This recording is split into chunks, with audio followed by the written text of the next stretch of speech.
Hey, what is up guys, welcome back to the channel and welcome back to Gran Turismo 7. So update 1.48 is right around the corner, releasing tomorrow morning. However, in today's video I thought I'd take a look back at all of the cars that I've released so far of 2024 and come up with my top 5 favourite money making methods from these 2024 car releases. In terms of the list, I will aim to come back at the end of the year as we round up everything from 2024 in Gran Turismo 7 and update this list as new cars get added.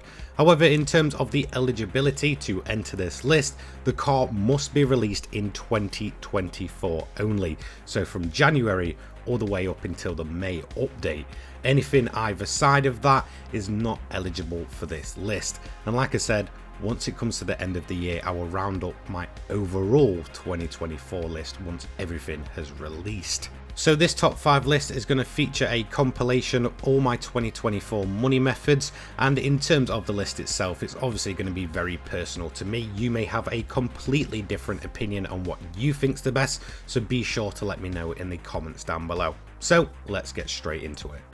Starting us off in 5th place, this is going to be the Genesis. The main reason for this is it was a free car for most players when it first released. Now, in terms of gaining this car for free, all you had to do was go ahead and watch one of the live streams at the end of 2023, and the car was released in 2024, making this a fairly decent money making method.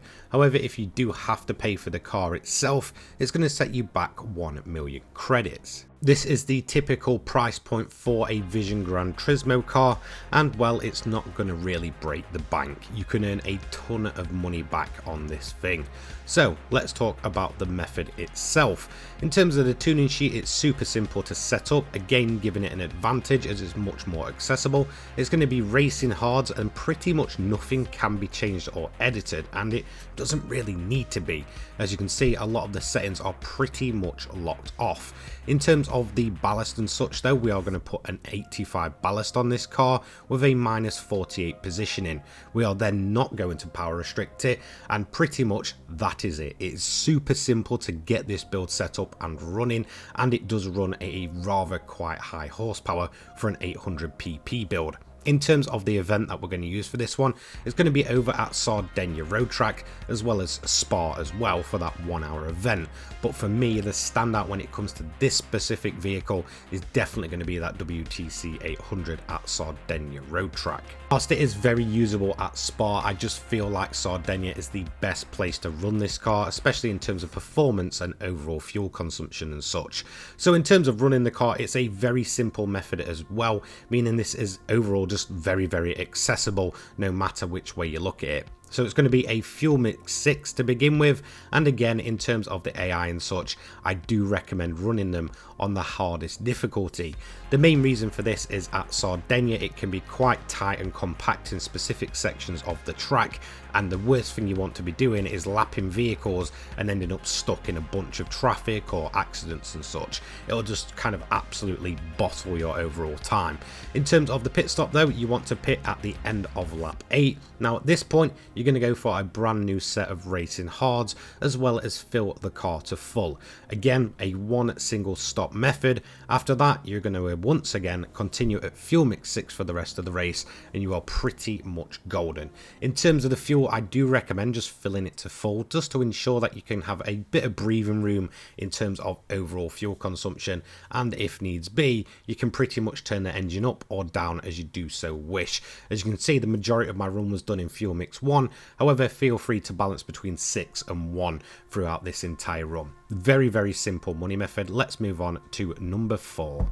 For me, this is going to be the Audi R8. This was a fairly recent addition in terms of modernizing the supercars that are in game, and overall this turned out to be one of my absolute favorite 700 pp cars that we've really ever had. It was a little bit more finicky to set up, much more complex than some other vehicles. However, once you nailed it, it was an absolute rocket ship. It's going to set you back 300,000 credits to go ahead and purchase this car, and it's already very close to that 700 limit. In terms of upgrades, you don't need much to absolutely tip this over the edge in terms of making a very, very fast car. So in terms of the build itself, we are not going to run the wide body. Then in terms of the wheels and such like that, is completely personal preference. For aero at the front, it's going to be a Type B front bumper. At the side, once again, it's going to be Type B. At the rear, it's going to be a Type A or standard. It is completely up to you. It's just purely a D badge on the vehicle. And for wing, we're going to run that huge one, that Type B rear wing. Now in terms of the tuning sheet, again a little bit more complex this time. So in terms of the tyres, you want racing hards and you also want a set of intermediates and wets.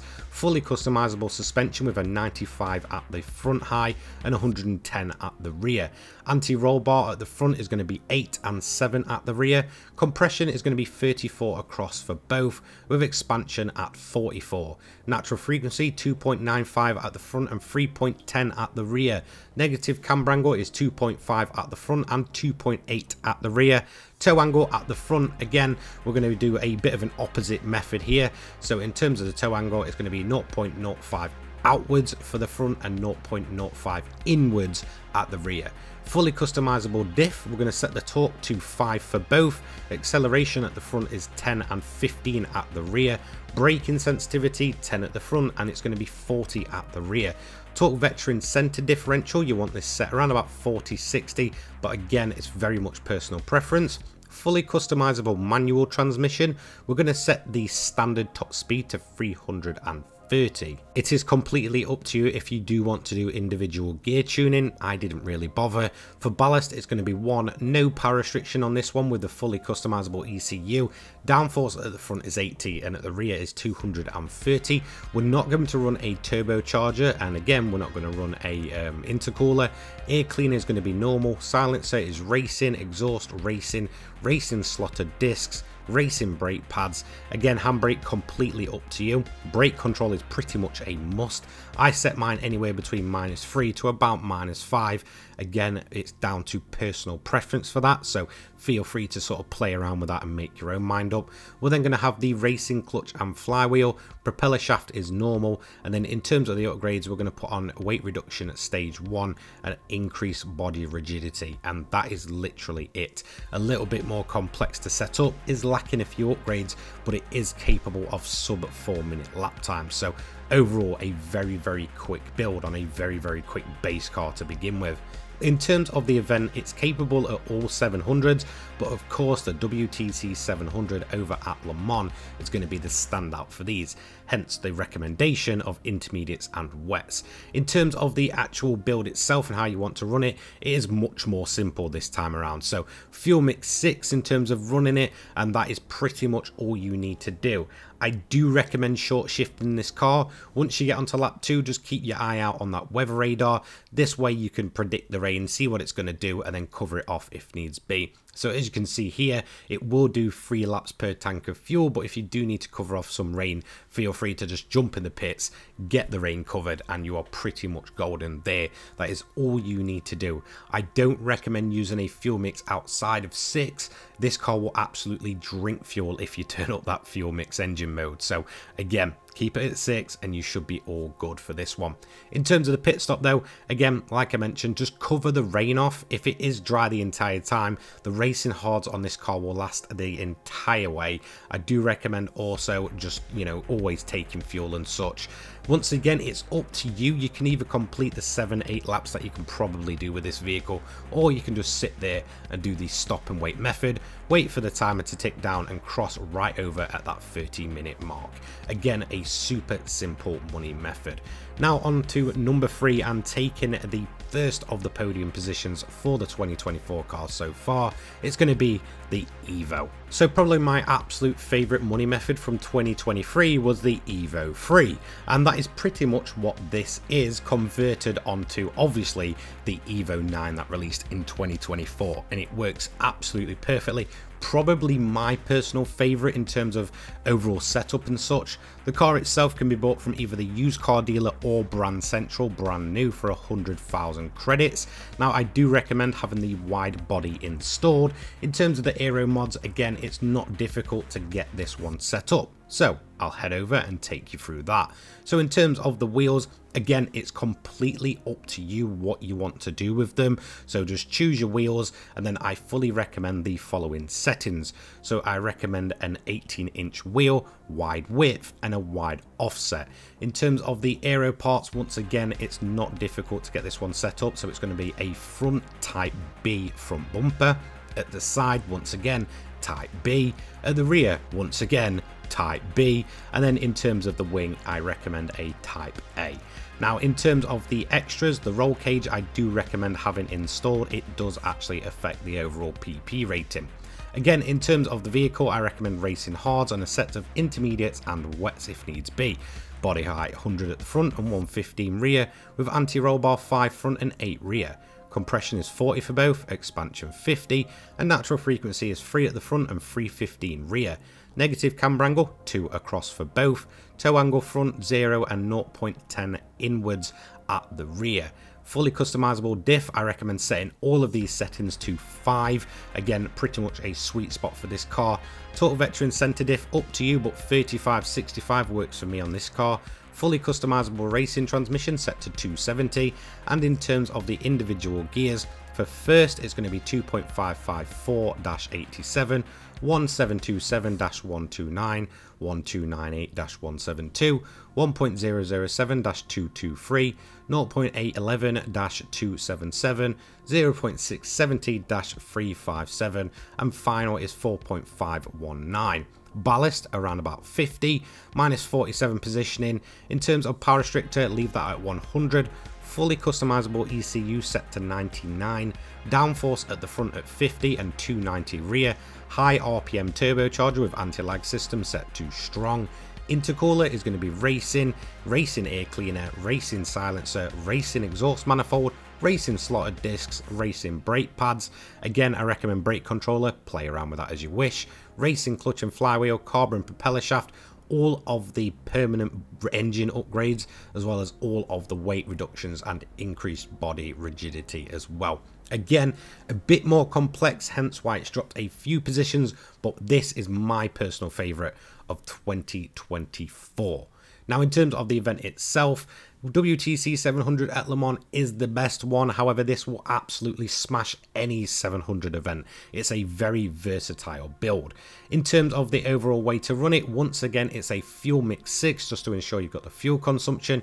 You can stretch it out from anywhere from 3 to 4 laps if you're very, very careful with the shifts. And on top of that, if you're doing a lot of lifting and coasting, you can pretty easily get this to around about 4 laps at a bit of a push. Now, in terms of the overall strategy, very, very close to what you do with the Audi. You just pit in to cover off any rain. However, this car in wet conditions on dry tires is actually very, very easy to control. It doesn't slip about as much as the Audi. Again, in terms of the tires, the racing hards will last you the entire race if you do want to kind of keep them on, if you get that rare chance of a dry run. If not, just pit in, cover off any rain if needs be, and obviously fill the car up to pretty much full all of the time. This way you can just play around the fuel mixes if you kind of end up doing 6, 7, 8 laps and such. Again, just cover off with that rain, and once again, once you get to lap 6, for me personally, I recommend just the sit and wait method on easy difficulty. This way you're as close to that 30-minute time limit as possible, and in terms of the AI, you'll absolutely smash all over them, so don't worry too much about those. As soon as that timer ticks down, you want to absolutely take off, cross the line, job done. My personal favorite method of 2024 so far. On to number 2 though, this is going to be a fairly decent method overall, and I feel like it's given a bit of an advantage just due to how easy it is to actually run this at both Spa and Sardinia. Obviously, I'm talking about the TSO 20 or Toyota GT1. The legend finally returned to Gran Turismo 7 in the March 2024 update, and it does not disappoint. In terms of the car itself, it's a relatively cheap legendary Group 2 at only 2.5 million credits, and while I've earned this back very easily so far. It's a great car to run, however it's very specific in its setup, but like I mentioned, because of that incredible fuel consumption, Spa and Sardinia are absolutely a breeze with this car. So I recommend racing hard tyres. Body height I recommend at the front as 40 and 70 at the rear. Anti-roll bar is again going to be a little bit extreme, so I recommend a 2 at the front and a 10 at the rear.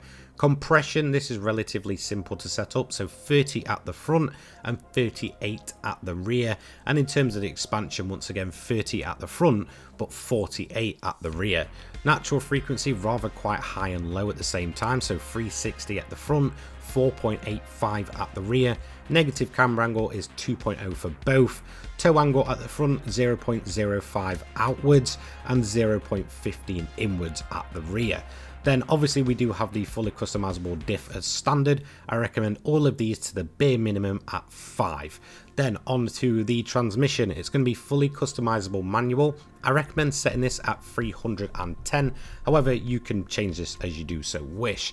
In terms of the individual gears, we're going to have the final at 2.681 and then on to the other gears, so 1.204-331, 1.329-281, 1.530-244, 1.850-202, 2.345-159 and 3.226-116, and that is going to complete all of the individual gears. However, of course, we're not done there just yet. Ballast I recommend set at 33 with a positioning of -50. We are not power restricting this vehicle at all. Then we're going to set the downforce at the front to 500 and then at the rear to the maximum of 900.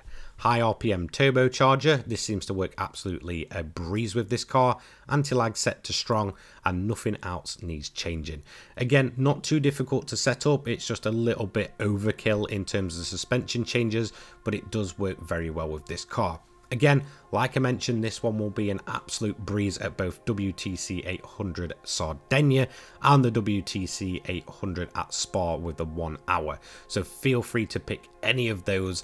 This car will absolutely smash both of them.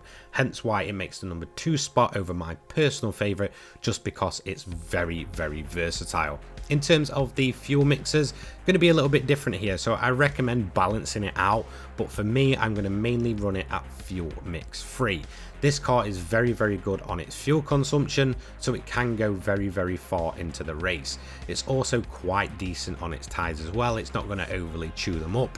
In terms of running the vehicle, I do recommend short shifting just to ensure that the rear of this car stays stable. It does have a habit of really kicking out as it puts all of that power down, so just be aware of that. It will pretty much top out in terms of the gearing that we do have on this vehicle, but again, that is pretty much making use of the entire car. Feel free to just turn up the top speed if you are running at Spa though, as it does have a lot longer straights overall. In terms of taking the lead, I do it at around about lap 4 pretty much every time. At that point, it's all about building up your lead, pitting at the end of lap 7. Now at this point, I do recommend a fresh set of tyres if needs be, but you do not have to. However, if you don't change the tyres, there is a chance that once you get towards the latter stages of the race, the rear tyres on this car will be pretty much chewed up. Now, of course, we're going to fill the car to full, and then once again, we're just going to balance that fuel mix, make the most of the event, and then get ourselves up and across the line. So as soon as that fuel mix is in, again, leave the pit, balance it out, and you should be good all the way to the end without having to pit anymore. Now at this point in the race, you should have a fairly built up lead, so you will probably end up lapping the AI no matter what difficulty you're on. Just be very, very careful with them. They can be very, very dumb. They'll just launch themselves out of the pit straight into your path, or again, they'll sort of bunch up in some of the tighter sections, so just be aware of that.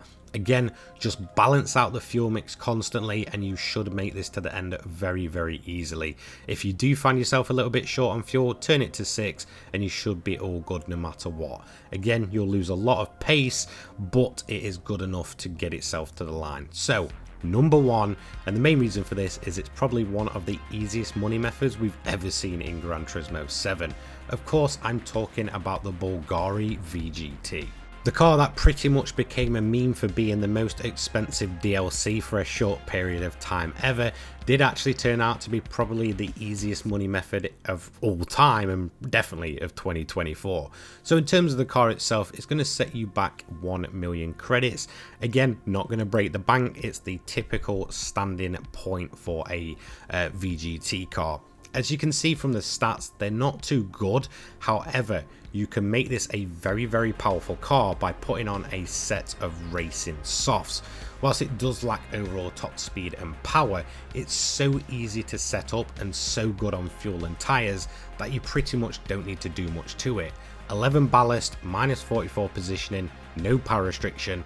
That is literally it. It is a super simple method to set up. So just go on the fastest compound, put a little bit of ballast on, bit of positioning, and you are good to go. Now this does work absolutely perfectly for all of the 700 pp events. I've tried it at all of these. I absolutely love the car everywhere it goes. It's very well balanced, very well set up. However, obviously the standouts are going to be Le Mans and obviously Mount Panorama. So if you want a shorter race that is fully dry, Mount Panorama is going to be for you. However, if you want the typical best paying but might be time limited and obviously have the likes of weather and such, then go for Le Mans. Overall, it is the better one, but if you want a change, Bathurst does work well as well. Now, in terms of the actual car itself, you don't need to do anything. All you need to do is just run at fuel mix 1. It'll have plenty of fuel to get itself pretty much all the way around. If you are getting a dry race, you can pretty much no stop this event. You won't have a need to actually pit, but I do recommend just keeping the engine turned right up. As you can see, the fuel consumption on this car is absolutely ridiculous, and even the tyre drop off as well on the racing softs is almost non-existent. Even when they start wearing off, you don't really feel a thing. So I'm going to pit here at the end of lap 4 because we do have a bit of a weather formation moving in. Now obviously I'm running out of the fuel a little bit. Now in terms of the fuel itself, pretty much fuel mix 1 for 4 laps is just ridiculous for any car. Typically, if you'll do that with any other vehicle in the game, you'll be lucky to get a single lap of fuel overall out of it. In terms of the method itself though, super simple. You'll probably average out 7 to 8 laps pretty much every time, and again I do recommend that whole stop and wait method. It just brings you very close to that 30-minute mark. So as soon as the time is done, get yourself across the line and it's job done from there. A very easy car to set up and a very easy car to run.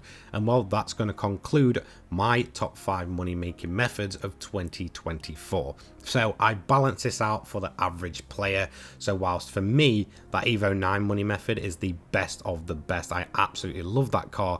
I understand that it's much more complex to set up, and obviously people are going to choose the likes of the GT1 and obviously the overall easiest, which is going to be the Bulgari. Anyway, if you do have your own personal top 5 from the 2024 cars, let me know in the comments down below. Thank you so much for watching. I'll see you tomorrow for update 1.48. Take care guys, peace.